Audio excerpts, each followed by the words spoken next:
नमस्कार, आपण पाहत आहात YBN न्यूज मराठी। तुमचा आवाज बनेल आता तुमची ताकद। आणि म्हणून मला उमेदवारी नाही दिली। कारण इम्तियाज जलीलला ज्या वेळेस समजा इलेक्शन लढायचं होतं 2019 2024 आता जो लोकसभेचं इलेक्शन झालं, त्या इलेक्शन मध्ये भरभराटून बौद्ध समाजाने आणि जे माझ्या सोबत आहे, चाहे मराठा समाज राहो, वाल्मिकी समाज राहो, मोची समाज राहो, त्यांनी हा विचार नाही केला का यार मुस्लिम समाजाची पार्टी आहे आणि आपण याला मतदान करावं का नाही। पण त्यांनी आरुम बोर्डेला बघून मित्र परिवार मला जे चाहणार आहेत, माझे नातेवाईक होते, त्यांनी इम्तियाज जलील मतदान केलं। 2019 ला 3,81,000 वंचित होती म्हणून त्यांना मतदान मिळालं, ते निवडून आले। त्याच्यानंतर वंचित सोबत नसताना मी स्वतः इतकी मेहनत घेतली की त्यांना बौद्ध समाजा कमी से 60-70 हजार 1 लाख मतदान मी मिळवून दिलं। आणि मिळवून देत असताना त्याचा सिला अगर मला इम्तियाज जलील हे देत असन, मग एक इमानदार कार्यकर्त्याचं पार्टीत राहण्याचं कारण काय? मग पार्टीत काम करावं कशासाठी, कोणावर भरोसा करावा? आम्ही ज्यावेळेस पार्टीमध्ये काम करतो, आमची बी अपेक्षा राहते आम्ही नगरसेवक व्हायला पाहिजे, आमदार व्हायला पाहिजे, खासदार व्हायला पाहिजे।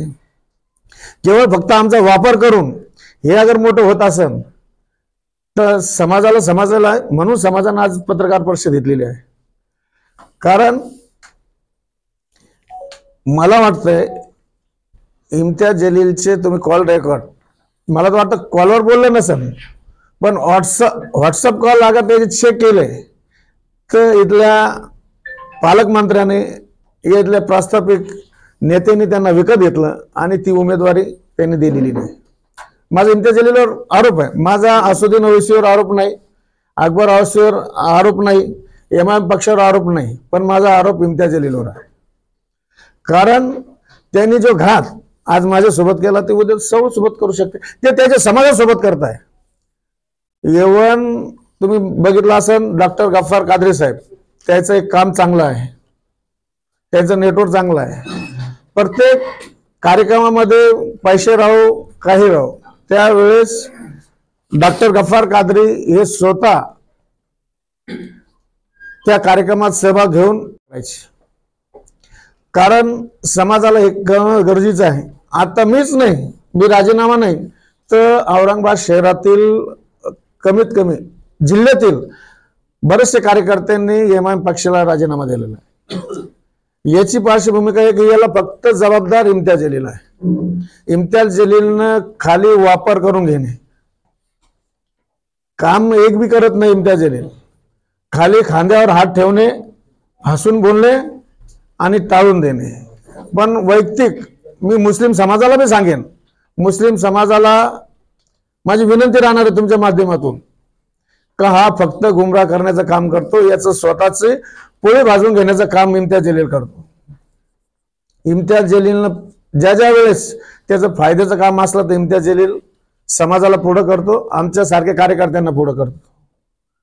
कारण इम्तियाज जलील सारखा माणूस मला वाटतं लुच्चा माणूस कुठं राहील, कारण त्याने तो फक्त समाजाचेच नाही, ज्यांच्या भरोश्यावर खासदार झाला, आमदार झाला, त्या अकबर साहेबाला, अकबर असुद्दीन ओवैसीला यांना गफलत ठेवून तो त्या पार्टीला इकायचा प्रयत्न करत आहे। इकलेच त्यांनी दुसऱ्याच्या दावणीला ही पार्टी पुरी इकायचं काम चालू केलेलं आहे।